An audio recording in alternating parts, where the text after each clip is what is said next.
സന്താനോൽപാദനം അത് കുടുംബത്തിൻ്റെ പ്രധാനപ്പെട്ട ഒരു സംഗതിയായിട്ട് നമ്മൾ നേരത്തെ പറഞ്ഞിട്ടുണ്ട്. കുട്ടികൾ വിടൂല്ല. സന്താനം ഉണ്ടാകാൻ എന്തിനാണ് കല്യാണം? അതിനെന്തിനാ കുടുംബം? അല്ലാതെ തന്നെയാണ് പെറ്റൂടെ. അല്ല, ഒരാൾക്ക് പ്രസവിക്കണം എന്ന് വിചാരിച്ചാൽ കുടുംബം വേണം. എന്താ അതിൻ്റെ ആവശ്യം? കല്യാണം കഴിക്കണോ? അതിനെന്താ ആവശ്യം? മാത്രമല്ല, ഇനിയിപ്പോൾ കല്യാണം വേണം എന്നൊക്കെ വിചാരിക്കുന്ന ആൾക്കാരുണ്ടെന്ന് വിചാരിച്ചോളൂ. നിങ്ങൾ നമ്മുടെ കുട്ടികളുമായിട്ട് ചർച്ച ചെയ്യുക. കല്യാണം ഇപ്പോൾ കുറച്ച് കഴിഞ്ഞോട്ടെ എന്നൊക്കെ പറഞ്ഞാലും എന്നാൽ പിന്നെ നിങ്ങൾക്കൊക്കെ നിർബന്ധമാണെങ്കിൽ അങ്ങനെ ആയിക്കോട്ടെ എന്നൊക്കെ പറഞ്ഞാൽ പോലും കുട്ടികളിപ്പോൾ ഒന്നും മാണ്ടട്ടോ, അതുപോലെ തമ്മിൽ അഡ്ജസ്റ്റ് ആയിക്കോളും. ഒരുപാട് ദമ്പതികളെ എനിക്ക് നേരിട്ടറിയാവുന്നവരുണ്ട്. കല്യാണം കഴിച്ചിട്ട് 5 കൊല്ലം 8 കൊല്ലമൊക്കെ കഴിഞ്ഞു, കുട്ടികളൊന്നുമില്ല. എന്താ അത് ആയിട്ടില്ല എന്നാണ് പറയണത് എന്ന്. ആയിക്കോട്ടെ, ഇപ്പം വേണ്ട. അതെന്താ? ഒരു കല്യാണമൊക്കെ കഴിഞ്ഞ് നമ്മൾ ദമ്പതികരാകുമ്പോൾ ഒരു ലൈഫ് ഒന്ന് എൻജോയ് ചെയ്യണ്ടേ? അതിൻ്റെ ഇടയിൽ ഒരു പീക്കിരി കുട്ടി ഉണ്ടായി അതിനെ നോക്കി നടന്ന് നമ്മുടെ എൻജോയ്മെൻറ്റ് മുഴുവൻ പോകും. ഒന്നിനും ഒരു സമയം ഉണ്ടാവില്ല. ഒന്ന് എൻജോയ്മെൻ്റാണ്, 2 പ്രൊഫഷൻ, ജോലി. ഒന്ന് ജോലി വേണം കല്യാണം കഴിക്കണമെങ്കിൽ. രണ്ടാമത്തതോ ആ ജോലി ഒന്ന് ആസ്വദിച്ച് അതിൽ ഒരു സ്ഥിരതയൊക്കെ കിട്ടി. അതിനിടക്ക് ഗർഭമുണ്ടായി, കുട്ടി ഉണ്ടായാലും പിന്നെ ജോലിക്ക് പോകാൻ പറ്റൂല, പിന്നെ ഭയങ്കര ലീവായി, പ്രശ്നമായി, അതൊക്കെ ബുദ്ധിമുട്ടാണ്. അതുകൊണ്ട് ഇപ്പോൾ തൽക്കാലത്തിന് കുട്ടിയൊന്നും വേണ്ട, കല്യാണം വേണമെങ്കിൽ ആയിക്കോട്ടെ. ഏതോ മക്കൾ വീട്ടിൽ സംസാരിക്കുന്നുണ്ടോ അങ്ങനെ ലിബറലിസാണ് പറയണത് കേട്ടോ. കുട്ടിക്ക് അറിയില്ല കേട്ടോ ഇത് ലിബറലിസാണ്. അതൊക്കെ കാലത്തിൻ്റെ ഒഴുക്കിനനുസരിച്ച് നമ്മുടെ കുട്ടികളുടെ മനസ്സിലേക്ക് ഈ ആശയങ്ങൾ ആരൊക്കെയോ വന്ന് ചെലുത്തി കൊടുത്തിരിക്കുന്നു. പ്യുവറായിട്ടുള്ള ലിബറലിസ്റ്റ് ഐഡിയോളജിയാണത്. ഇതൊക്കെ ജീവിതത്തിന് തടസ്സമാണ്, എൻജോയ്മെൻറ്റിന് തടസ്സമാണ്. അതുകൊണ്ട് തൽക്കാലത്തിന് കുട്ടികൾ വേണ്ട. അങ്ങനത്തെ കുറേ ഫാമിലീസ് മറ്റ് രാജ്യങ്ങളിലുണ്ട്. ചൈൽഡ് ഫ്രീ ഫാമിലി എന്നാണ് അതിന് പറയാം. ചൈൽഡ് ഫ്രീ എന്ന് പറഞ്ഞാൽ ഫ്രീ ആയിട്ട് കുട്ടീനെ കിട്ടണമെന്നല്ല കേട്ടാ. ചൈൽഡ് ഫ്രീ ആയത്, ചൈൽഡ് മുക്തം, കുട്ടികൾ ഇല്ലാത്ത കുടുംബങ്ങൾ. ആയിരക്കണക്കിനല്ല മില്യൺ കണക്കിന് ഫാമിലീസ് അങ്ങനെയുണ്ട്. ഓൾ 2 മാത്രമേ ഉള്ളൂ, മക്കളില്ല. അത് വേണ്ടെന്നാണ് ഞങ്ങളുടെ തീരുമാനം. ആയിക്കോട്ടെ, നമ്മൾ പറഞ്ഞു ആയിക്കോട്ടെ, വേണ്ട. മക്കളില്ലാത്ത കുടുംബങ്ങൾ എത്ര എണ്ണം നമ്മുടെ നാട്ടിലെത്തിയിട്ടുണ്ട്. മറ്റൊന്ന് ആൻറ്റി നാറ്റലിസം. അത് ഇവിടെ വല്ലാതെ ഇല്ലാന്ന്. ആൻറ്റി നാറ്റലിസം, പ്രസവിക്കാൻ പാടില്ല, മക്കൾ വേണ്ടെന്നല്ല, പ്രസവം എന്ന് പറഞ്ഞ പരിപാടി എന്നെ പാടില്ല, കുട്ടികൾ ഭൂമിയിൽ ജനിക്കരുത് എന്ന് വിശ്വസിക്കുന്ന ഒരു കൂട്ടര്. എന്താ ചെയ്യും ഇങ്ങനെ കായല്? ഇത് ചെറിയ കാര്യമല്ല കേട്ടോ. ഈ നാസ്തികത, കുടുംബം തകർക്കുക എന്ന് പറഞ്ഞാൽ ഇത് ചെറിയ നിസ്സാരമായ കാര്യമാണെന്ന് മനസ്സിലാക്കരുത്. കുട്ടികൾ ഭൂമി ലോകത്ത് ജനിക്കേണ്ടെന്ന് തീരുമാനിച്ച കുറേ ആളുകൾ ആൻറ്റി നാറ്റലിസ്റ്റുകൾ എന്നാണ് അവർക്ക് പറയാം. എന്തെന്തൊക്കെ കുഴപ്പക്കാരാണ്. ഇതെന്താ സംഭവിക്കുക? അവസാനം കുട്ടികളൊന്നുമില്ല, ജനിക്കാതെ വന്നു. അപ്പം പിന്നെ മനുഷ്യന്മാർ ഭൂമിയിൽ ഉണ്ടാകുമോ? മനുഷ്യന്മാരുണ്ടായിക്കോട്ടെ, ഇല്ലായിരിക്കട്ടെ, എനിക്കെന്താ പ്രശ്നം? അതാണ് ഇപ്പോഴത്തെ ഐ ഡോണ്ട് കെയർ. അതാണ് ലിബറലിസത്തിൻ്റെ മനോഭാവം, ആറ്റിറ്റ്യൂഡ് അങ്ങനെയായിരിക്കും. I don't care. അതിനെന്താ പ്രശ്നം? അതിപ്പോൾ നിങ്ങളിപ്പോൾ കുറേ കാലം കുട്ടികളില്ലാതെ വന്നാൽ മനുഷ്യവംശം ഇല്ലാതാവും, ഇവിടെ പ്രശ്നമാവും. അതിപ്പോൾ കുറേ കാലമല്ലേ, അന്നിപ്പോൾ ഞാനൊന്നും ഉണ്ടാവില്ലല്ലോ. ഇപ്പം പ്രശ്നമൊന്നുമില്ലല്ലോ, കഴിഞ്ഞു. ഇപ്പം പ്രശ്നമില്ലേ, പിന്നെ എന്തു ആകാം എന്ന് വിചാരിക്കുന്ന ഒരു തരത്തിലുള്ള ആറ്റിറ്റ്യൂഡ് നമ്മുടെ കുട്ടികളുടെ ഇടയിൽ പടർന്നുകൊണ്ടിരിക്കുന്നു. ഇത് ശ്രദ്ധിച്ചോണം എന്നാണ് പറയണത്. നമുക്കറിയാം, ചില പാഠങ്ങൾ നമുക്ക് പഠിക്കാനുണ്ട്. ഈ സന്താന നിയന്ത്രണം എന്നൊക്കെ പറഞ്ഞിട്ട് നേരത്തെ ഒരു ഏർപ്പാടുണ്ടായിരുന്നു. നേരത്തെ ഉണ്ടായിരുന്നു ഞാൻ പറയാൻ കാരണം എന്താ? അല്ല, ഇപ്പോൾ അത് വ്യാപകമായതുകൊണ്ടായിരിക്കും, അറിയാത്തതുകൊണ്ടാണ്. തുടക്കത്തിൽ ഇതൊക്കെ ഭയങ്കര പ്രശ്നമായിരുന്നു. നമ്മുടെ ലോകത്ത് ചൈനയാണ് ആദ്യമായിട്ട് കുട്ടികളെ നിയന്ത്രിക്കാനുള്ള അതികർശനമായ നടപടികൾ കൊണ്ടുവന്നു. 1970കളുടെ അവസാനത്തിലും 80ൻ്റെ ആദ്യത്തിലുമായി ചൈനീസ് ഗവൺമെൻറ് ഒരു ജോഡികൾക്ക്, ഒരു ഇണകൾക്ക്, ഒരു ദമ്പതിമാർക്ക് ഒരു കുട്ടി മാത്രമേ പാടുള്ളൂ എന്ന് നിയമം കൊണ്ടുവന്നു. ഒക്കെ നമുക്കറിയാം. നമ്മുടെ നാട്ടിലും അതുണ്ടായിരുന്നു. സകല KSRTC ബസ്സിൻ്റെ മുകളിലും പരസ്യം ഉണ്ടായിരുന്നു, ഒരുപാട് പോസ്റ്റുകൾ ഉണ്ടായിരുന്നു. നാം 2 നമുക്കൊന്ന്. പഴയ തലമുറക്ക് ഓർമ്മ ഉണ്ടാവും, പുതിയ കുട്ടികൾ അത് കാണുന്നുണ്ടോയെന്ന് എനിക്കറിയില്ല. നാം രണ്ട് നമുക്കൊന്ന് നമ്മുടെ നാട്ടിലുണ്ടായിരുന്നു. ചൈനയിലാണ് നിയമം വന്നതെങ്കിലും നമ്മളെ അതിന് പ്രേരിപ്പിക്കുകയായിരുന്നു ആരൊക്കെ. അങ്ങനെ ആയിക്കോട്ടെ, കാരണം ഇത് കുറേ മക്കളൊക്കെ ഉണ്ടായാലേ തിന്നാൻ കൊടുക്കാൻ തന്നെ ബുദ്ധിമുട്ടാണ്. ഈ കാലഘട്ടത്തിൽ വിദ്യാഭ്യാസം, മരുന്ന്, ചിലവ് ഒക്കെ പ്രശ്നമാണ്. അതുകൊണ്ട് തൽക്കാലത്തിന് പൂതിക്ക് ഒന്ന് മതി. തൽക്കാലത്തിന് നാം രണ്ട് നമുക്കൊന്ന്. എനിക്ക് ഓർമ്മയുണ്ട്, നമ്മുടെ വീട്ടിൽ റേഷൻ കാർഡില്ലേ, അയിമലിങ്ങനെ നാം രണ്ട് നമുക്കൊന്ന്, പിന്നെ എന്തോ ഒരു കുടുംബം, സന്തുഷ്ട കുടുംബം എന്ന് പറഞ്ഞിട്ടൊരു സാധനം റേഷൻ കാർഡിൻ്റെ മുകളിലുണ്ടായിരുന്നു. നമ്മുടെ നാട്ടിലുണ്ടായിരുന്നു. അതൊക്കെ വളരെ ഭംഗിയായിട്ട് നമ്മുടെ നാട്ടിലേക്ക് കയറി വന്നിട്ടുണ്ട്. അപ്പോൾ ചൈനയിൽ പോളിസി വന്നു 1970 അവസാനത്തിൽ തുടങ്ങിയിട്ട് 80 തുടക്കത്തിലൊക്കെ വളരെ ശക്തമായിട്ട് അങ്ങോട്ട് ഈ പോളിസി നിലനിൽക്കുകയും 2016 ചൈന അത് പിൻവലിക്കുകയും ചെയ്തു. 2016 പുതിയ പോളിസി വന്നു, ഒരു കുടുംബത്തിൽ 2 കുട്ടികളാകാം. ഇതുവരെ 1 എന്നാണ് പറഞ്ഞിരുന്നത്, അതല്ല 2 ആയിക്കോട്ടെ എന്ന് 2016 ചൈനയിൽ പോളിസി വരുന്നു. 5 കൊല്ലം കഴിഞ്ഞ് 2021 മെയ് മാസത്തിൽ ചൈനീസ് ഗവൺമെൻറ് ഒരു കുടുംബത്തിന് 3 കുട്ടികളെ ഹലാലാക്കി. ഇതെന്തിനാ ഈ മാറ്റം വരുന്നത്? എന്തോ ഉണ്ടല്ലോ അല്ലേ? ഒരു കുട്ടി മതി എന്ന് പറഞ്ഞിട്ട് ഈ ഭയങ്കര പ്രശ്നമുണ്ട് സമൂഹത്തിൽ. ഒരു കുട്ടി മതി എന്ന് പറഞ്ഞപ്പോൾ ഒരുപാട് പ്രശ്നമുണ്ടായി. എല്ലാവർക്കും ആൺകുട്ടി മതിയായി ഒന്ന്. അപ്പോൾ പെൺകുട്ടികളെ മുഴുവൻ എന്ത് ചെയ്തു? സ്കാനിങ് നടത്തിയിട്ട് പെണ്ണാന്ന് പറഞ്ഞാൽ ഉടനെ തന്നെ ഉടച്ചു കളഞ്ഞു, വളരെ വ്യാപകമായിട്ട്. പിന്നെ എല്ലാം കൂടി കാത്തിരുന്നിട്ട് ഒരു ആൺകുട്ടി പറഞ്ഞപ്പോൾ അത് അംഗവൈകല്യം സംഭവിച്ചതാ. അല്ല, അങ്ങനെയൊക്കെ വരാലോ, ബലി വിചാരിക്കണമായിരുന്നല്ലോ ഇത് വരിക. ഇങ്ങനെ പല പ്രശ്നങ്ങളുണ്ടായപ്പോൾ അങ്ങനെയാണെങ്കിൽ 2 ഉണ്ടായിക്കോട്ടെ, എന്നാൽ പിന്നെ ഈ പ്രശ്നം അവസാനിച്ച് കിട്ടുമല്ലോ എന്ന് വിചാരിച്ചതാ. അവിടെ കൊണ്ടും പ്രശ്നം തീരാത്തത് കൊണ്ട് 3 പ്രഖ്യാപിച്ചു. ഇപ്പതാ ലേറ്റസ്റ്റ് എന്ന് പറഞ്ഞാൽ 2023 ഡിസംബർ 6, ഇക്കഴിഞ്ഞ മാസം ചൈനയിൽ പുതിയ ഇത് വന്നു. അതിലെന്താ പറഞ്ഞ അറിയോ? As many as children. 1 എന്ന് പറയണില്ല, 2 എന്ന് പറയണില്ല, 3 എന്ന് പറയില്ല, എത്രയും നിങ്ങളെ കൊണ്ട് പറ്റും അത്രയും കുട്ടികളുണ്ടായിക്കോട്ടെ എന്നപ്പോൾ പറഞ്ഞു. കഷ്ടപ്പെട്ടു, ഞങ്ങൾ ബുദ്ധിമുട്ടി. എന്താ കാര്യം? വയസ്സന്മാർ മാത്രമേ ഉള്ളൂ നാട്ടിൽ. അതൊരു പ്രശ്നം കേട്ടോ. ഒരു തലമുറ ഉണ്ടല്ലോ, ഇപ്പം യുവത്വത്തിൽ ഭയങ്കര നെകളിപ്പൊക്കെ ഉണ്ടാവും, ഞാൻ തന്നെ മതി എല്ലാത്തിനും എന്നൊക്കെ. ഒരു 10-20 വർഷം കഴിഞ്ഞാൽ ഈ തലമുടിയൊക്കെ നിരച്ച് കയ്യും കാലും ഒക്കെ ശോഷിച്ചിട്ട് ഇങ്ങനെ കിടക്കും. ഒരു നാട്ടിൽ പുതിയ കുട്ടികളൊന്നും ഉണ്ടാവണില്ലെങ്കിൽ പിന്നെ ഈ തലനിരച്ച് കണ്ണ് കാണാത്ത കുറേ ബടികുത്തി നടക്കുന്ന ആൾക്കാർ മാത്രമല്ലേ ഉണ്ടാവുള്ളൂ. ആ നാടിൻ്റെ അവസ്ഥ എന്തെങ്കിലും ആലോചിക്ക്. അവിടുത്തെ എല്ലാ പ്രവർത്തനങ്ങളും നിലക്കും. കൃഷി നടക്കൂല, വ്യവസായം നടക്കൂല, കച്ചവടം നടക്കൂല, ഒരു സർക്കാർ ഓഫീസിലും പണി നടക്കൂല. ഈ കണ്ണ് കാണാത്ത ഈ വയസ്സന്മാർ എന്ത് കാട്ടണത്? ഒന്നും ചെയ്യാൻ പറ്റൂല ഒരു മേഖലയിലും. ചൈന അപ്പാടെ കൂപ്പ് കുത്തിയപ്പോഴാണ് ഇപ്പം ബോധം വന്നത്. അല്ല, നമ്മൾ ആകെ തകരാൻ പോവാണ്. നിങ്ങൾ ഓരോ കുടുംബത്തിലും എത്ര കുട്ടികളെ ഉണ്ടാകാൻ പറ്റിയാൽ അത്ര എന്തായിക്കോട്ടെ ഉണ്ടായിക്കോട്ടെ മനസ്സിലായി. പക്ഷെ കുറച്ച് കൊല്ലം കഴിഞ്ഞു മനസ്സിലായി.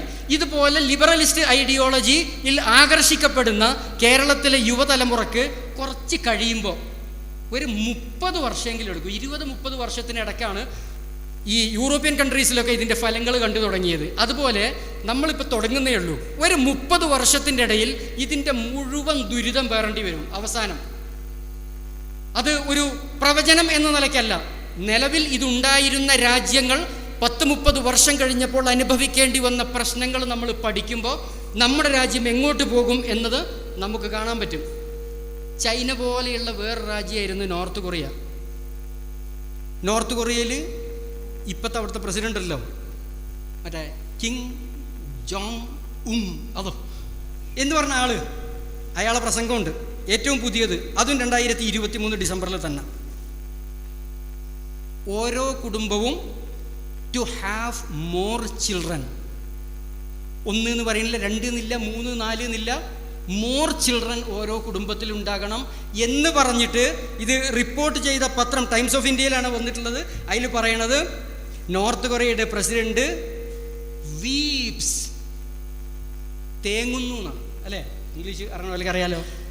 നോർത്ത് കൊറിയൻ പ്രസിഡന്റ് മാധ്യമത്തിൻ്റെ മുമ്പിൽ വന്നിട്ട് പൊട്ടിക്കരയ, തേങ്ങിക്കരയ, കുടുംബങ്ങൾ നിങ്ങൾ എങ്ങനെങ്കിലുമൊക്കെ കുറെ മക്കളെ ഉണ്ടാക്കി പ്രസവിക്കേ, ഇല്ലെങ്കിൽ നമ്മുടെ രാജ്യം അസ്തമിക്കും, ഇവിടെ നിലനിൽപ്പില്ല. രാജ്യത്തിലെ എല്ലാ മേഖലകളും തകർന്ന് തരിപ്പണായിക്കൊണ്ടിരിക്കുക. തൊഴിലെടുക്കാൻ പറ്റിയ മനുഷ്യ വിഭവമില്ല. ഹ്യൂമൻ റിസോഴ്സ്, അതാണ് ലോകത്തിലെ ഏറ്റവും പ്രധാനപ്പെട്ട റിസോഴ്സ്, അതില്ല, തകർന്നിരിക്കുന്നു. 30 കൊല്ലം കഴിയുമ്പോൾ കേരളത്തിൽ നിന്ന് അങ്ങനെ തേങ്ങൽ വരേണ്ടി വരും ഈ പോക്ക് പോയാൽ. ഇത്രമാത്രം മനുഷ്യവംശത്തിന് അപകടം വരുത്തുന്ന ഒരു തരം ഐഡിയോളജിയാണ് ഈ നവനാസ്തികത. അതിൻ്റെ അണ്ടർലൈങ് ഐഡിയോളജി എന്ന് പറയുന്ന ഈ ലിബറലിസം ഒക്കെ ഇരിക്കട്ടെ. കുടുംബത്തിൻ്റെ മറ്റൊരു ഫങ്ഷൻ സോഷ്യലൈസേഷൻ. നമ്മൾ നേരത്തെ പറഞ്ഞു, കുട്ടിയെ മനുഷ്യനാക്കി വളർത്തുക. നാട്ടുകാർ വന്ന് വളർത്തൂല, വീട്ടിൽ ഉമ്മ വാപ്പാർ തന്നെ വളർത്തണം. നവതലമുറ തയ്യാറില്ലല്ലോ. അവർ പറയണത് പ്രശ്നം അത് കരിയറിനെ ബാധിക്കുന്ന പറയണത്. ഇപ്പം കുട്ടികളെ വളർത്താൻ തുടങ്ങിയാലേ, ഒരു കുട്ടിയെ വളർത്തി കഷ്ടപ്പെട്ട് എല്ലാം കൂടി കുറേ ജോലിക്ക് പോയിട്ടും പോകാതെയും ഒക്കെ നോക്കി എല്ലാം കൂടി ആകുമ്പോഴേക്ക് കാണാൻ രണ്ടാമത്തെ ഗർഭം വരുന്നത്. ഇത് ലൈഫിൽ കരിയർ എന്തായി പോകും. ഇന്നത്തെ തലമുറ അങ്ങനെയാണ്, അവർക്ക് കരിയറാണ് പ്രശ്നം. എൻജോയ്മെൻറ്റ്, കരിയർ തുടങ്ങിയ 2 പദങ്ങൾ മാറ്റി നിർത്തിയാൽ ആധുനിക തലമുറ ഇല്ല. കരിയർ പ്രശ്നമാകുന്നത് കൊണ്ട് അതിനൊന്നും നമുക്കിപ്പോൾ സമയമല്ല. ഒരു കുട്ടി ഉണ്ടെങ്കിൽ കുട്ടി ഉണ്ടായി, എന്നിട്ട് അതിനെ വല്ല ഡേ കെയറിലോ ആയനെ ഏൽപ്പിക്കുക എന്നല്ലാതെ ഉമ്മാക്ക് നേരമില്ല. ഉണ്ടോ? ആ പരിപാടിയില്ല. പ്രസവിച്ച് 4ാമത്തെ ദിവസം ജോലിക്ക് പോയി. അപ്പോൾ കുട്ടിക്ക് പ്രശ്നം എന്താ? കുപ്പിയിൽ പാലവിടെ എടുത്ത് വെച്ചിട്ടില്ലേ, സമയമാകുമ്പോൾ കേന്ന് കരയുമ്പോൾ ആരെങ്കിലും വായിലെന്താവും, ഈ സാധനം വെച്ചു കൊടുക്കും, അതങ്ങനെ എന്തായിക്കോളും, വളർന്നോളും. എനിക്ക് അതിലെന്തെങ്കിലും ഉത്തരവാദിത്വം ഉണ്ടോ? എനിക്ക് ഉത്തരവാദിത്വമൊന്നുമില്ല. അല്ല, അങ്ങനത്തെ വരില്ലേ? നിങ്ങൾ പറ. ഉണ്ടെന്നേ. കരിയറിൽ കൂടുതൽ താല്പര്യം കാണിക്കുന്ന, പ്രൊഫഷൻ, ജോബ് എന്നൊക്കെ പറഞ്ഞ് നടക്കുന്ന ആൾക്കാർ, സോഷ്യലൈസേഷൻ ഉണ്ടോ വീട്ടിൽ? മക്കളായി മനുഷ്യനായിട്ട് വളരണമെന്ന് ചിന്തിച്ചിട്ടുണ്ടോ? ഇല്ല. അതങ്ങ് വളർന്നോളും, വളരുമ്പോൾ മനുഷ്യനായിക്കോളും എന്നാണ്. അങ്ങനെ ചിന്തിച്ച കുറേ ആൾക്കാരുണ്ടായിരുന്നു. അതിൻ്റെ ദുരിത ഫലങ്ങൾ നമുക്ക് മനസ്സിലാവുമ്പോഴാണ് അവിടെ എത്തുക. അപ്പോൾ കുപ്പിയിൽ പാലും നിറച്ച് വെച്ചിട്ട് എയിലെങ്കിലൊക്കെ പോവുക, നോക്കാൻ നേരമില്ല, വളർത്താൻ നേരമില്ല, ഉപദേശിക്കാൻ നേരമില്ല, തലോടാൻ നേരമില്ല, എടുത്ത് മടിയിൽ വെക്കാൻ സമയമില്ല. കാരണം ജോലി കഴിഞ്ഞ് വരുന്നത് തന്നെ 5:30 മണിക്കോ 6 മണിക്കോ. പിന്നെ രാത്രിക്കുള്ള ഒരു ഭക്ഷണം എല്ലാം കൂടി കുഴച്ചുണ്ടാക്കുമ്പോഴത്തേനും ഉറക്കം വന്ന് ഉറങ്ങി. ഈ കുട്ടിയായിട്ട് വലിയ കണക്ഷനൊന്നുമില്ല. ആണായാലും പെണ്ണായാലും അങ്ങനെയൊക്കെ തന്നെയാണ്. ഇതൊരു പ്രശ്നമാണല്ലോ. അതിന് കുറേ സ്വകാര്യ ഏജൻസികൾ, നിങ്ങളുടെ മക്കൾക്ക് 6 വയസ്സാണതിന് മുമ്പ് ഞങ്ങളെ ഏൽപ്പിച്ചോളൂ, ഈ ജാതി കുട്ടികളാക്കി തരാമെന്ന് പറഞ്ഞ് പരസ്യോട് പരസ്യം എല്ലായിടത്തും ഉണ്ട്, കേരളത്തിലുണ്ട്. അതിന് പല പേരുവാ. ഡേ കെയർ, എന്തൊക്കെയോ കെയറാ, എനിക്കറിഞ്ഞൂടാ. അവിടെ കുറേ പൈസയൊക്കെ കൊടുത്താൽ അവരെന്തായിക്കോളും, അവരെന്തൊക്കെയാണ് ചെയ്യുന്നതെന്ന് പടച്ചോനറിയാം. പല വേണ്ടാത്ത കേൾവികളൊക്കെ കേൾക്കുന്നുണ്ട് പല സ്ഥലത്തുനിന്നും. കുട്ടികളെ അങ്ങനെ ചെയ്യുന്നു ഇങ്ങനെ ചെയ്യുന്നു എന്നൊക്കെ പറഞ്ഞിട്ട്. ഏതായിരുന്നാലും ആരെയോ ഏൽപ്പിച്ച് ഉമ്മയും ബാപ്പയും പോവുക. എന്തിന്? കരിയർ സംരക്ഷിക്കണ്ടേ? ഇല്ലെങ്കിൽ ആകെ പ്രശ്നമാണ്. പിന്നെ കുറച്ച് പ്ലേ സ്കൂള്, പിന്നെ കുറച്ച് കിൻഡർ ഗാർട്ടൻ, പിന്നെ കുട്ടി ഏതോ ഒരു ലോകത്തങ്ങ് വളരും. ഇത് യൂറോപ്യൻ സിസ്റ്റമാണ് കേട്ടോ. അവരങ്ങനെയാണ്, അവർക്ക് മക്കളുമായിട്ട് ബന്ധമില്ല. മാക്സിമം ഹൈസ്കൂൾ വരെ ഡെയിലി രക്ഷിതാക്കളെ കാണാനുള്ള ഒരു സാധ്യതയൊക്കെ ഉണ്ടെങ്കിലും ഹൈസ്കൂൾ പ്രായം എത്തിക്കഴിഞ്ഞാൽ ഒരു യൂറോപ്യൻ നാട്ടിലും രക്ഷിതാക്കളുമായിട്ടുള്ള ബന്ധമൊന്നുമില്ല. നേരെ ബോർഡിങ്ങിൽ കൊണ്ടാക്കല. അവിടെ നിന്ന് വളർന്നോളുക. സ്വന്തം ജീവിതത്തിന് രക്ഷിതാക്കൾ പൈസ വരെ കൊടുക്കൂല. പാർട്ട് ടൈം ജോബാണ്. സകല യൂറോപ്യൻ കൺട്രീസിലും പാർട്ട് ടൈം ജോബുണ്ട്. നിങ്ങൾക്കറിയാം. നമ്മളിവിടുന്ന് കുറേ ആൾക്കാർ പഠിക്കാനെന്നും പറഞ്ഞു പോകുന്നില്ല പല സ്ഥലത്തും. അവരും പറയുന്നത് അതാ, പകുതി സമയം പഠിച്ചാൽ മതി, പകുതി സമയം അവിടെ ജോലി എന്തെങ്കിലും കിട്ടും. ഇത് അവിടുത്തെ നാട്ടുകാർ അങ്ങനെ തന്നെയാണെന്ന്. ഹൈസ്കൂൾ പ്രായം മുതൽ സ്വന്തം പണിയെടുത്ത് ജീവിക്കലാണ് കുട്ടികൾ.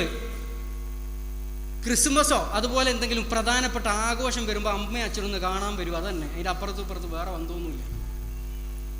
ഈ ഒരു സിസ്റ്റത്തിലേക്ക് നമ്മൾ മാറുന്നുണ്ടോ? ഉണ്ട്, ഇല്ല അതൊന്നും പറഞ്ഞുകൂടാ. കാരണം നമുക്കും ഭയങ്കരമായിട്ട് ആശങ്കകളാണ്. നമ്മളെ കാര്യത്തിൽ ആശങ്ക, കുട്ടികളുടെ കാര്യത്തിൽ വേറെ ആശങ്ക. അവരെയൊക്കെ ഇങ്ങനെ ബോർഡിങ്ങിലൊക്കെ വെച്ച് പഠിപ്പിച്ച് പഴുപ്പിച്ചിങ്ങോട്ട് എടുക്കാനുള്ള ചില തിടുക്കത്തിലാണ് നമ്മളുള്ളത്. അതുകൊണ്ട് ഒരു സോഷ്യലൈസേഷനും നടക്കില്ല. കുട്ടികൾ എവിടെ നിന്നാണ് മനുഷ്യത്വം പഠിക്കുക? ഈ ആയമാരുടെ നിന്നാണോ പഠിക്കേണ്ടത്? LKG UKG എന്നോ അല്ലെങ്കിൽ ബോർഡിംഗ് സ്കൂളിൽ നിന്നാണോ? ഇത് എവിടെ നിന്നാണ് മനുഷ്യത്വം പഠിക്കേണ്ടത്? നമ്മളുടെ ആദർശം എവിടെ നിന്ന് പഠിക്കും? നമ്മൾ അങ്ങനെ സംസാരിച്ചു. നമുക്ക് നമ്മുടേതായ ഒരു ആദർശമില്ലേ? ഈ ആദർശം എൻ്റെയും നിങ്ങളെയും കുട്ടികൾ മനസ്സിലാക്കണ്ടേ, പഠിക്കണ്ടേ? അത് എവിടെ നിന്നാണ് പഠിപ്പിക്കുക? സ്കൂളിൽ നിന്നാണ്. അത് എവിടെ നിന്ന് പഠിപ്പിക്കും? ആരും ഒന്നും പഠിപ്പിക്കില്ല. അതായത് സോഷ്യലൈസേഷൻ നടക്കില്ല, അത് പരാജയമാണ്. കുട്ടി സ്വന്തമായിട്ട് വളരുകയാണ്, പരിസരത്തുള്ളത് കണ്ടും കേട്ടും തോന്നിയതുപോലെ വളരുന്നു. പിന്നെ അവൻ എന്തോ ആയി മാറിയാൽ, അവൾ എന്തോ ആയി മാറിയാൽ പിന്നീട് പരാതി പറഞ്ഞിട്ട് കാര്യം ഉണ്ടാവില്ല. അപ്പോൾ ഈ ലിബറൽ ഐഡിയോളജി നമ്മളെ കൊണ്ട് ഇങ്ങനെ പലതും ചെയ്യിക്കുന്നുണ്ട്. നമ്മുടെ സർക്കാരിനെ ഞാൻ ഒന്നുകൂടി പറയുകയാണ്, ക്ഷമിക്കണം. നമ്മുടെ സർക്കാർ പറയണമെന്ന് വെച്ചാൽ, നമ്മുടെ കുട്ടികളെ നിങ്ങൾ വളർത്തുന്ന സമയത്ത് ജനറൽ ന്യൂട്രലായിട്ടാണ് സോഷ്യലൈസേഷൻ ചെയ്യേണ്ടത്. പറയാതിരിക്കാൻ പറ്റാത്തതുകൊണ്ടാണ്, കേരളത്തിലുള്ളതായതുകൊണ്ട്. കുട്ടികളെ വീട്ടിൽ നിന്ന് വളർത്തുന്നുണ്ട്, ഭക്ഷണം കൊടുക്കുന്നുണ്ട്, വിദ്യാഭ്യാസം കൊടുക്കണില്ലേ? കുട്ടികളെ വളർത്തുന്ന കൂട്ടത്തിൽ ജെൻഡർ ന്യൂട്രലായി വളർത്തണം. അതായത് കുട്ടിയോട് നീ ആണാണ് പെണ്ണാണ് എന്ന് പറയരുത്, ആണിൻ്റെയോ പെണ്ണിൻ്റെയോ പേരിടരുത്. നമ്മൾ കേട്ടിട്ടുണ്ടോ? കേട്ടിട്ടില്ലെങ്കിൽ നമ്മളെ ഗവൺമെൻറ് പറയണുണ്ട്. ആൺകുട്ടിക്ക് ഒരു പ്രത്യേക വസ്ത്രം, പെൺകുട്ടിക്ക് പ്രത്യേക വസ്ത്രം വാങ്ങിക്കൊടുക്കരുത്. അങ്ങനെ വാങ്ങിക്കൊടുത്താൽ ചെറുപ്പത്തിൽ തന്നെ ഞാൻ പെണ്ണാണ് ഞാൻ ആണാണെന്ന് വിചാരിച്ച് വളരും. അങ്ങനെ വളർത്തരുത്. ഏതാണ്ട് ആയി തുടങ്ങി. നിങ്ങളൊന്ന് റോട്ടിലിറങ്ങി നോക്കി, ആണായാലും പെണ്ണായാലും ഒരു ജീൻസും ഒരു ടീഷർട്ടും ഇട്ടിട്ട് ഇങ്ങനെ നടക്കണതാണ്. ആണും പെണ്ണും ഒക്കെ അങ്ങനെ തന്നെയാണ്, ജെൻഡർ ന്യൂട്രലാണ്.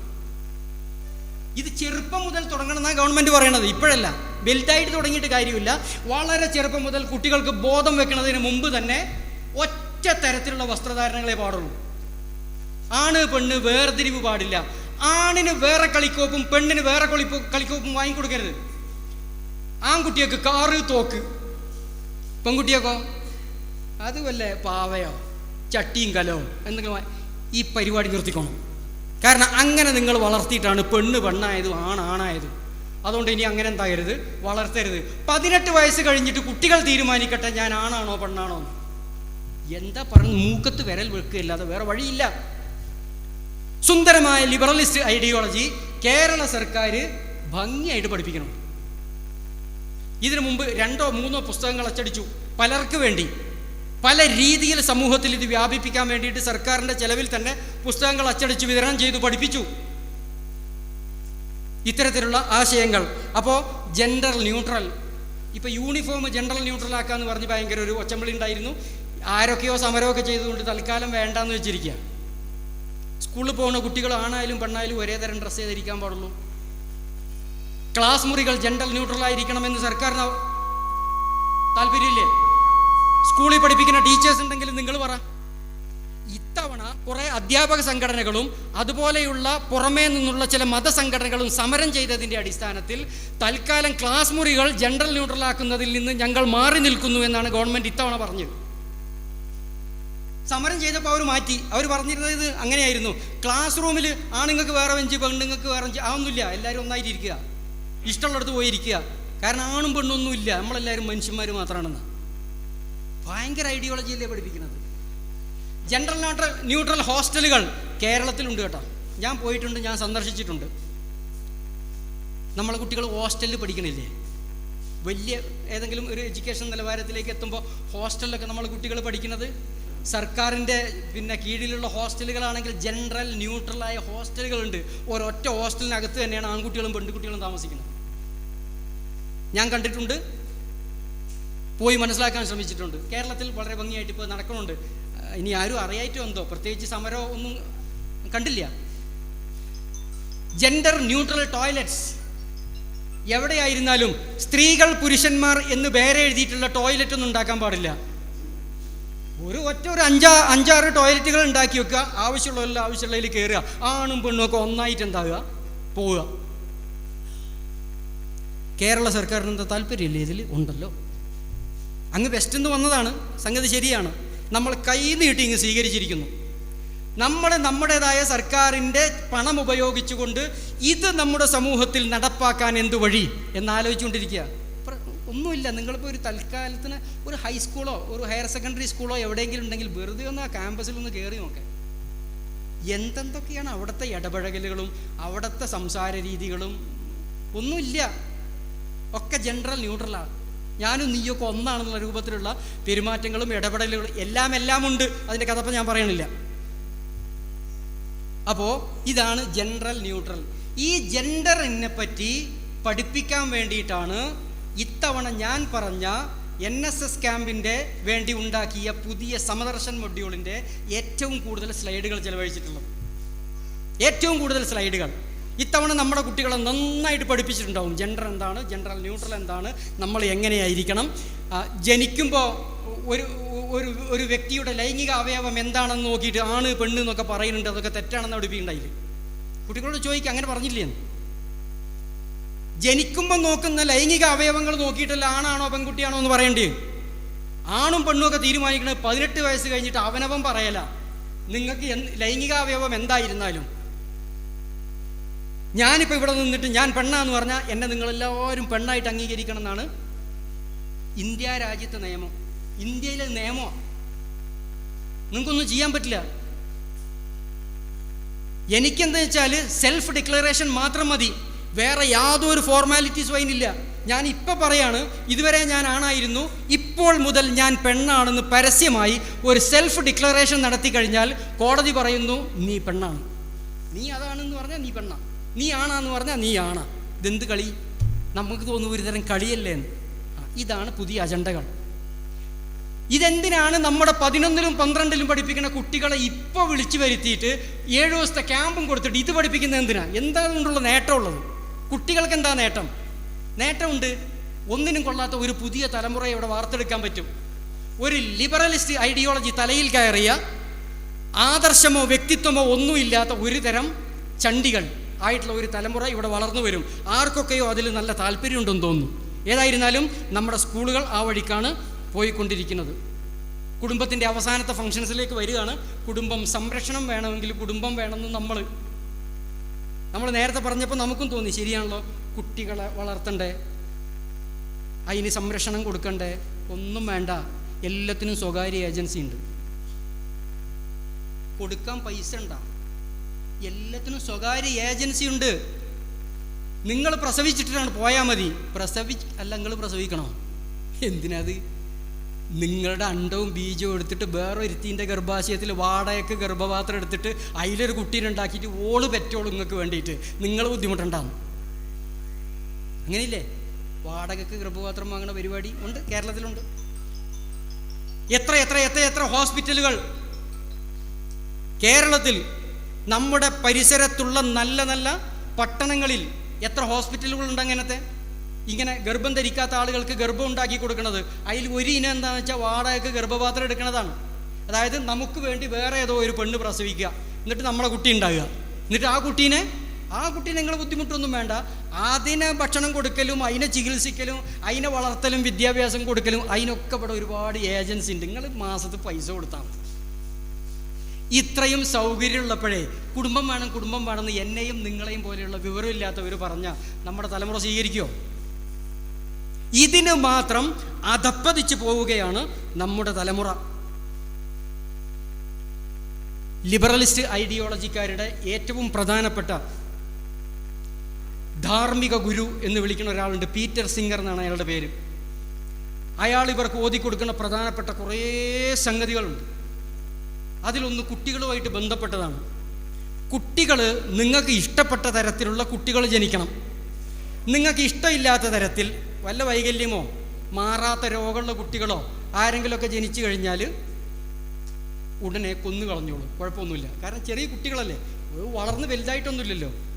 അതിനൊക്കെ എന്താക്കുക? കൊന്നു ഒഴിവാക്കുക. ഗർഭാത്രത്തിൽ നിന്നല്ല, ജനിച്ച് കഴിഞ്ഞതിന് ശേഷവും വേണ്ടാന്ന് തോന്നിയാൽ എന്താക്കുക? കൊല്ല, അതിന് കുഴപ്പമൊന്നുമില്ല. ഇത് ലിബറലിസ്റ്റ് ഐഡിയോളജിയുടെ ഒരു ഭാഗമാണ്. അപ്പോൾ ഇത്തരത്തിലുള്ള ഒരുപാട് ആശയങ്ങളും ആദർശങ്ങളും ഒക്കെയാണ് നമ്മുടെ നാട്ടിൽ വന്നുകൊണ്ടിരിക്കുന്നത്. രോഗികളെ സംരക്ഷിക്കാൻ കുടുംബം വേണോ? വേണ്ട, പൈസ മാത്രം ഉണ്ടായാൽ മതി. ഹോസ്പിറ്റലുകാർ എടുത്തു കൊണ്ടുപോയിക്കോളും, എന്ത് വേണമെങ്കിലും അവർ ചെയ്തു, നിങ്ങൾ പൈസ കൊടുത്താൽ മതി. അതുകൊണ്ട് കുടുംബത്തിൻ്റെ ആവശ്യമില്ല. വയസ്സന്മാർക്കല്ലേ നമ്മൾ വൃദ്ധസദനം ഉണ്ടാക്കിയിട്ടുള്ളത്, സർക്കാരിൻ്റെ പേരിലുണ്ട്. അല്ലാത്ത എല്ലാ സന്നദ്ധ സംഘടനക്കാരും എന്തുണ്ടാക്കുന്നുണ്ട്? ഈ വൃദ്ധസദനം എന്ന് പറഞ്ഞിട്ടൊരു സാധനമല്ലേ, റിട്ടയർമെൻറ്റ് ഹോം എന്ന് പറയും പാശ്ചാത്യ നാട്ടിൽ. റിട്ടയർമെൻറ്റ് ഹോം അല്ലെങ്കിൽ കെയർ ഹോം എന്ന് പറഞ്ഞിട്ട് അവിടെ ഒരുപാട് കാലമായിട്ട് നടന്നുകൊണ്ടിരിക്കുക. നമ്മുടെ നാട്ടിൽ ഇപ്പോൾ എത്ര സ്ഥലത്തുണ്ട്, എല്ലാ ഗ്രാമപ്രദേശങ്ങളിലും പ്രായമായ ആൾക്കാരെ കൊണ്ടാക്കാൻ. കാരണം മക്കൾക്ക് നോക്കാൻ നേരെയില്ല. കാരണം കരിയർ ഒരു വലിയ പ്രശ്നമാണ്, ലൈഫിൻ്റെ എൻജോയ്മെൻ്റ് ഒരു പ്രശ്നമാണ്. അപ്പോൾ ഇവരെ നോക്കാനൊന്നും കഴിയില്ല. അപ്പോൾ പിന്നെ ഏതെങ്കിലും ഒരു ഹോമിൽ കൊണ്ടാക്കിയിട്ട് മാസത്തിൽ അവിടെ എത്ര കൊടുക്കേണ്ടതെന്ന് വെച്ചാൽ കൊടുക്കുക. കുടുംബത്തിൻ്റെ ആവശ്യമില്ല, എല്ലാത്തിനും ബദൽ സംവിധാനങ്ങൾ കണ്ടുവെച്ചുകൊണ്ട് ഉണ്ടാക്കിയെടുത്തുകൊണ്ടാണ് യഥാർത്ഥത്തിൽ ഈ സാധനം മുന്നോട്ട് വന്നുകൊണ്ടിരിക്കുന്നത്. സമയം വളരെ വൈകിയും തോന്നുന്നു, നമുക്ക് അസർ നമസ്കരിക്കാനുണ്ട്. ഇനിയുള്ളത് ഇങ്ങനെയൊക്കെയുള്ള കളികൾ കളിച്ചിട്ട് വിവാഹം കഴിക്കാതെ വിവാഹപൂർവമായും വിവാഹേതരമായും ലൈംഗിക ബന്ധത്തിൽ ഏർപ്പെട്ട് കാണുന്നവനൊക്കെ കണ്ടവൻ്റെ കൂടെയൊക്കെ ഓടി നടന്നിട്ട് ഇത്തരത്തിൽ നമ്മൾ ഇതുവരെ പറഞ്ഞ് നമുക്കൊന്നും ആലോചിക്കാൻ പറ്റാത്ത തരത്തിലുള്ള സാംസ്കാരിക ച്യുതി, മൂല്യബോധമില്ലായ്മ കാണിച്ച സമൂഹത്തിന് ഇപ്പോൾ എന്ത് സംഭവിച്ചു അതും കൂടി പറഞ്ഞാലേ നമ്മുടെ ഈ ക്ലാസ് പൂർത്തിയാവുള്ളൂ. പക്ഷെ അതിന് സമയമില്ല, പെട്ടെന്ന് ഓടിച്ചു പോകാം. ഒന്ന്, മാറ്റിയാൽ മാറാത്ത ലൈംഗിക സാംക്രമിക രോഗങ്ങൾ, STIs എന്ന് പറയും, സെക്ഷുവലി ട്രാൻസ്മിറ്റഡ് ഇൻഫെക്ഷൻസ്. ഒറ്റ ദിവസത്തിൽ 10 ലക്ഷം ആളുകൾക്ക് ലൈംഗിക രോഗം പിടിപെടുന്നു എന്നതാണ് WHO കണക്ക്. വേൾഡ് ഹെൽത്ത് ഓർഗനൈസേഷൻ ഇറക്കിയ, അവരാണല്ലോ ലോകത്തിലെ ഹെൽത്തിൻ്റെ കാര്യം പറയാൻ നമ്മളെല്ലാവരും ഏൽപ്പിച്ചത്. ഒരു ദിവസത്തിൽ 10 ലക്ഷം വീതം ആളുകൾക്ക് ലൈംഗിക രോഗം പുതുതായി പിടിപെടുന്നു. ഇതെന്തുകൊണ്ടത്? അത് പറയാൻ എനിക്ക് സമയമില്ല. ഏതൊക്കെ രോഗം എങ്ങനെ വരുന്നു, ഇത് മാറ്റിയാൽ മാറൂല, ഇതിന് മരുന്നുമില്ല, ജീവിതം തൊലഞ്ഞു. എന്നിട്ട് എന്താ ചെയ്യണമെന്നറിയാം? ഈ രോഗം ബാധിച്ചവൻ പിന്നെയും ഇങ്ങനെ ഓരോ സ്ഥലത്ത് ഓടി നടന്ന് സെക്സിൽ ഏർപ്പെടുക, എന്നിട്ട് ഇല്ലാത്തവർക്കും കൂടി കൊടുക്കുക. പെണ്ണുങ്ങൾക്ക് ഈ രോഗം പകരുന്നു, ജനിക്കുന്ന കുട്ടികൾക്ക് ഈ രോഗത്തോടു കൂടി ജനിക്കുക. നമ്മുടെ നാട്ടിൽ വ്യാപകമായിട്ട് മറ്റേ എയ്ഡ്സ് എന്ന് പറഞ്ഞാൽ അതിനെ പറ്റിയിട്ട് നമുക്കറിയുള്ളൂ. അതൊന്നുമല്ല, ഒരുപാട് തരത്തിലുള്ള രോഗങ്ങൾ വന്ന് ഇപ്പം അത് വേണ്ടിയില്ലായിരുന്നു എന്ന് തോന്നിയിട്ട് കുറേ ആൾ മാറാൻ നിൽക്കുക. മറ്റൊന്ന്, കോടിക്കണക്കിന് അച്ഛനില്ലാത്ത മക്കളാണ് ലോകത്തിൻ്റെ ഏറ്റവും പ്രധാനപ്പെട്ട സമ്പാദ്യം. ഈ ലിബറലിസം നമുക്ക് തന്നതാ. അമേരിക്ക പോലെയുള്ള വൻകിട രാഷ്ട്രങ്ങളിൽ, ഡെവലപ്ഡ് കൺട്രീസിൽ ജനിക്കുന്ന മിനിമം 50% കുട്ടികൾക്കെങ്കിലും അച്ഛനില്ല. അതായത് 100 കുട്ടികൾ ജനിച്ചാൽ 50 ആൾക്ക് തന്തല്ല. പറയാൻ പറ്റുന്നില്ല, നമുക്കൊന്നും ആലോചിക്കാൻ പറ്റൂല. എന്നിട്ട് കുട്ടികൾ ഒന്നുകിൽ തെരുവിൽ സർക്കാരിൻ്റെ ഏതെങ്കിലും അതിനെ പോറ്റാൻ വേണ്ടി സർക്കാർ പണം ചെലവാക്കുക, അതല്ലെങ്കിൽ ഏതെങ്കിലും ഒരാളപ്പം സിംഗിൾ പാരൻ്റ് ഫാമിലീസ് എന്ന് പറഞ്ഞൊരു സാധനമുണ്ട്. ലോകത്ത് ഏറ്റവും കൂടുതൽ സിംഗിൾ പാരൻ്റ് ഫാമിലി ഉള്ളത് അമേരിക്കയിലാണ്. 74%, 98% സിംഗിൾ പാരൻ്റ് ഫാമിലി ഉള്ള രാജ്യങ്ങൾ യൂറോപ്യൻ യൂണിയനകത്തുണ്ട്. എന്ത് സിംഗിൾ പാരൻ്റ് ഫാമിലി എന്ന് പറഞ്ഞാൽ? ഫാമിലിയാണ്, അവിടെ പാരൻ്റ് ഒന്നേ ഉണ്ടാവുള്ളൂ, ഒന്നുകിൽ അമ്മ അല്ലെങ്കിൽ അച്ഛൻ. അമ്മ മാത്രമുള്ള ഫാമിലികൾ 60-65% ഉണ്ടാകുക. ഒരു വീട്, അവിടെ അമ്മ മാത്രമേ ഉള്ളൂ, പിന്നെ ഒരു കുട്ടി അല്ലെങ്കിൽ 2 കുട്ടികൾ. 10-65% അതാ. എന്നിട്ട് ഈ പെണ്ണ് ഈറ്റികളെ പോറ്റാൻ വേണ്ടിയിട്ട് കഷ്ടപ്പെടുക. അപ്പം ഇവക്ക് അച്ഛനില്ലേ? അത് പണ്ട് നമ്മൾ ഡേറ്റിങ് ലിവിങ് ടുഗദർ എന്നൊക്കെ പറഞ്ഞില്ലേ, ആ ഏർപ്പാടിനകത്ത് ഉണ്ടായിപ്പോയതാ. ഓൻ സമയമായപ്പോൾ ഓൻ പോയി. നമ്മുടെ നാട്ടിലും അത് വരാനിരിക്കുന്നു. ബാധ്യതകളില്ല, കമ്മിറ്റ്മെൻറ്റ് ഇല്ലാത്ത ബന്ധങ്ങളാണ് യൂറോപ്യൻ രാജ്യങ്ങളിൽ നടക്കുന്നത്. ഒരു കമ്മിറ്റ്മെൻറ്റും ഇല്ല, എൻജോയ്മെൻറ്റ് മാത്രമാണ്. അതിനകത്ത് കുട്ടി ഉണ്ടായിപ്പോയാൽ വേണമെങ്കിൽ പെണ്ണ് പോറ്റിക്കൊള്ളുക, എന്നിട്ട് ഈ കുട്ടികളെ ആയിട്ട് പെണ്ണ് നടക്കുക. ദാരിദ്ര്യത്തിൻ്റെ അങ്ങേ അറ്റത്ത് കിടക്കുന്ന കുറേ സ്ത്രീകൾ, ഇങ്ങനെ സ്ത്രീകളെ അങ്ങേയറ്റം കഷ്ടപ്പെടുത്തുന്ന ഒരു സാധനമാണ് ലിബറലിസം എന്ന് പറയുന്നത്. അത് അതിൻ്റെ നാട്ടിൽ പോയി പഠിച്ചാലേ മനസ്സിലാവുള്ളൂ. നമ്മുടെ നാട്ടിൽ ലിബറലിസ്റ്റുകൾ വന്നിട്ട് പറയുന്നു സ്ത്രീ വിമോചനത്തിന് വേണ്ടിയിട്ടാണ് ഞങ്ങൾ. സ്ത്രീ വിമോചിക്കപ്പെടില്ല. സ്ത്രീയെ പരമാവധി ചൂഷണം ചെയ്തിട്ട് അവസാനം വഴിയിൽ എവിടെയെങ്കിലും ഉപേക്ഷിച്ച് പോവാണ്. എന്നിട്ട് കഷ്ടപ്പെടുന്ന സിംഗിൾ പാരൻ്റ് ഫാമിലീസിൽ മോം മാത്രമായിട്ടുള്ള ഫാമിലീസ്. അപ്പോൾ ഇത് വേറെ ഒരു പ്രശ്നമാണ്. അച്ഛനില്ലാത്ത കുട്ടികളും ഒറ്റയ്ക്ക് ജീവിക്കേണ്ടി വരുന്ന കുറേ പെണ്ണുങ്ങളെയും സംഭാവന ചെയ്തിട്ടാണ് ഈ ഒരു സംസ്കാരം ഇന്ന് ലോകത്ത് നിലനിൽക്കുന്നത്. മറ്റൊന്ന്, അക്രമവാസനയും ക്രൈംസും നിറഞ്ഞു നിൽക്കുന്ന, ലഹരിക്ക് അടിമപ്പെട്ട് കിടക്കുന്ന വലിയ ഒരു സമൂഹം. പുതിയ തലമുറ, ഇവർക്ക് സോഷ്യലൈസേഷൻ കിട്ടിയിട്ടില്ല. എങ്ങനെ വളരണം എന്ന് അവരെ വളർത്താൻ ആരും ഉണ്ടായിട്ടില്ല. അവർ എങ്ങനെയൊക്കെയോ വളർന്നു. പുതിയ തലമുറയുടെ അവസ്ഥ എന്താ? വിദ്യാഭ്യാസം കുറവാണ്. നമ്മൾ ശരിക്കും അമേരിക്കയും യൂറോപ്പൊക്കെ അല്ലേ ഭയങ്കര ഇംഗ്ലീഷാണല്ലോ സംസാരിക്കുക. നമ്മളെ സംബന്ധിച്ചിടത്തോളം ഒരാൾ ഇംഗ്ലീഷ് സംസാരിച്ചാൽ അവൻ ഭയങ്കര വിവരമുള്ളവനാണ്. അവർ ജനിച്ച് വളരേണ്ടത് തന്നെ ഇംഗ്ലീഷിലായതുകൊണ്ട് ഒരു വിദ്യാഭ്യാസം വളരെ കുറവാണ്. ഡ്രോപ്പ് ഔട്ട്സ് ഏറ്റവും കൂടുതൽ ഉള്ള സ്ഥലങ്ങളുണ്ട്. ആ ഡ്രോപ്പ് ഔട്ട്സിൽ അധികം ആളുകളും ഇത്തരത്തിലുള്ള സിംഗിൾ പാരന്റ് ഫാമിലീസിലോ ഇതുപോലെ ഉപേക്ഷിക്കപ്പെട്ട കുറേ മക്കളാണ്. ഒരുപാട് മക്കൾ സകലമാന അക്രമ പ്രവർത്തനങ്ങളും ക്രൈമുകളും നടത്തിയിട്ട് കുറ്റങ്ങളും നടത്തി ജയിലിൽ നിറക്കാൻ വേണ്ടി മാത്രമുള്ള കുറേ മക്കൾ, വളരെ വ്യാപകമായ തോതിൽ ലഹരി മരുന്ന് ഉപയോഗിക്കുന്ന കുട്ടികൾ. ഇതൊക്കെ ഈ ജാതി ലിബറലിസം വന്നതിന് ശേഷം ലോകത്തിന് കിട്ടിയ സംഭാവനകളാണ്. അത് വളരെ ആഴത്തിലുള്ള ഒരുപാട് പഠനങ്ങൾ നടന്നിട്ടുണ്ട്, ആധികാരികമായ ഒരുപാട് പഠനങ്ങളുണ്ട്. ഇങ്ങനെ മനുഷ്യനെ എല്ലാ നിലക്കും A മുതൽ Z വരെ, അതിൻ്റെ അപ്പുറത്തേക്ക് മനോരോഗികളെ മാത്രം സംഭാവന ചെയ്യാൻ കഴിയുന്ന ഒരു തത്വശാസ്ത്രമാണ് ലിബറലിസം. നോക്കാനാളില്ല, പറയാനാളില്ല, ഒന്ന് നമുക്ക് മാനസികമായ എന്തും പ്രയാസം ഉണ്ടായാൽ സാരില്ല എന്ന് പറയാൻ വരെ കൂടെ ആളില്ല. നമ്മെ ഒന്ന് തലോടാനോ ഒരു ഇത്തിരി സ്നേഹം നൽകാനോ നമുക്കാളില്ല. എല്ലാവരും അവരവരുടെ കാര്യം നോക്കി പോവാ. അതാണ് ലിബറലിസം. അതുകൊണ്ട് മനോരോഗം കൂടുതലാണ്. ഇന്ത്യയിലെല്ലാം മനോരോഗം കൂടുതൽ. നമ്മൾ കുറേ ഭ്രാന്തന്മാരെ കാണുന്നുണ്ടാവും. മനോരോഗം, മാനസികാരോഗ്യം വളരെ കുറഞ്ഞ ആളുകൾ ഇത്തരം ഡെവലപ്ഡ് കൺട്രീസിൽ ജീവിക്കുന്ന ആളുകളാണ്. ഒത്തിരി അനവധി പഠനങ്ങളുണ്ട്. കാരണം കുടുംബം തകർന്നിരിക്കുന്നു. മാനസിക ആരോഗ്യം ആളുകൾക്ക് കിട്ടിയ കുടുംബത്തിനാണ്. അതിൽ എന്തൊക്കെ പ്രശ്നം ഉണ്ടായാലും തലോടാൻ ആളുണ്ട്, ഉപദേശിക്കാൻ ആളുണ്ട്. ഇനി നമ്മൾ തെറ്റ് ചെയ്താൽ നമ്മളെ വേണമെങ്കിൽ ശിക്ഷണം നടത്താൻ ആളുകളുണ്ട്, അങ്ങനെ നേർവഴിക്ക് കൊണ്ടുപോകാൻ ആളുണ്ട്. നമുക്ക് പ്രയാസം വന്നാൽ അവരോട് പറയാൻ പറ്റും. സാമ്പത്തികമായി ബുദ്ധിമുട്ട് വന്നാൽ കുടുംബത്തിൽ ഷെയർ ചെയ്താൽ കഴിവുള്ള ആളുകളൊക്കെ സഹായിച്ചു നിന്നിരിക്കും. ഈ ജാതി ഒരു ബന്ധങ്ങളും ഇല്ലാത്ത ഒരു തരം ലിബറൽ സൊസൈറ്റി. ഇവിടെ ആരെ സാന്ത്വനിപ്പിക്കാൻ ആർക്കും ആരുമില്ല. അതുകൊണ്ട് മനോരോഗികളും ലഹരി മരുന്നിന് അടിമകളുമായിട്ടുള്ള കുറേ ആളുകൾ എന്നിട്ട് ആത്മഹത്യ ചെയ്യുക. ആത്മഹത്യാ നിരക്കൊന്ന് പരിശോധിച്ച് നോക്കാം. ലോകത്ത് 1-ാം സ്ഥാനം എവിടെയാണ് കിടക്കണേ? ആത്മഹത്യയിൽ ലോകത്ത് 1-ാം സ്ഥാനം. ആ 1-ാം സ്ഥാനത്തിൽ തന്നെ 1 വൃദ്ധന്മാരും 2 യുവാക്കളും. വൃദ്ധന്മാരൊക്കെ ആത്മഹത്യ ചെയ്യാം. എന്തിനാത്? നോക്കാനാളില്ല. നല്ല കാലത്ത് യവനും ഒരുപാട് കളി കളിച്ചതാ. ഒന്നും വേണ്ട, അതും വേണ്ട, ഇതും വേണ്ട, ഞാനും എൻ്റെ ജോലിയും പണവും എന്ന് പറഞ്ഞു. വയസ്സായപ്പോൾ ഒന്നുമില്ല, നോക്കാനും ആളില്ല, ജോലിയും കഴിഞ്ഞു, ആകെ പെൻഷൻ എന്ന് പറഞ്ഞൊരു സാധനം കിട്ടും, അതൊന്നിനിട്ട് തികയില്ല. അവസാനം ആ പ്രായമായി കിടപ്പിലാകുന്ന സമയത്ത് നോക്കാനും പറയാനും ആളില്ലാതെ വരുമ്പോൾ നിവൃത്തിയില്ല, മരിക്കുക തന്നെ. വൃദ്ധന്മാർ കൂടുതലായി ആത്മഹത്യ ചെയ്യുന്നു. യുവാക്കൾ ലഹരിക്കടിമപ്പെട്ടിട്ടും ഡിപ്രഷൻ ബാധിച്ചിട്ടും ആത്മഹത്യ ചെയ്തുകൊണ്ടിരിക്കുന്നു. ഇങ്ങനെ ഒരുപാട് നല്ല നല്ല സംഭാവനകൾ ചെയ്ത സാധനമാണ് ഈ നവനാസ്തികതയും അതിൻ്റെ അന്തർധാരയായി വർത്തിച്ചു കൊണ്ടിരിക്കുന്ന ലിബറലിസവും. അതുകൊണ്ട് എനിക്കൊറ്റ കാര്യമേ പറയാനുള്ളൂ, നമ്മുടെ വീടിൻ്റെ പടിക്ക് അകത്തേക്ക് ഇത് കടക്കാതിരിക്കാൻ ശ്രദ്ധിച്ചാൽ നമ്മൾ രക്ഷപ്പെടും. ഇത് ഞാൻ ലിബറലിസമാണ്, ഞാൻ നവനാസ്തികതയാണ് എന്നൊന്നും പറഞ്ഞിട്ട് ഇത് വരില്ല. ഇത് ചില ലക്ഷണങ്ങൾ കാണിക്കുക ചെയ്യുക. ഇതുവരെ നമ്മൾ പലതും പറഞ്ഞിട്ടുണ്ട്. ഇതുപോലെയുള്ള ലക്ഷണങ്ങൾ കുട്ടികളിൽ പ്രകടമായി കാണുമ്പോൾ നമ്മൾ ശ്രദ്ധിക്കണം.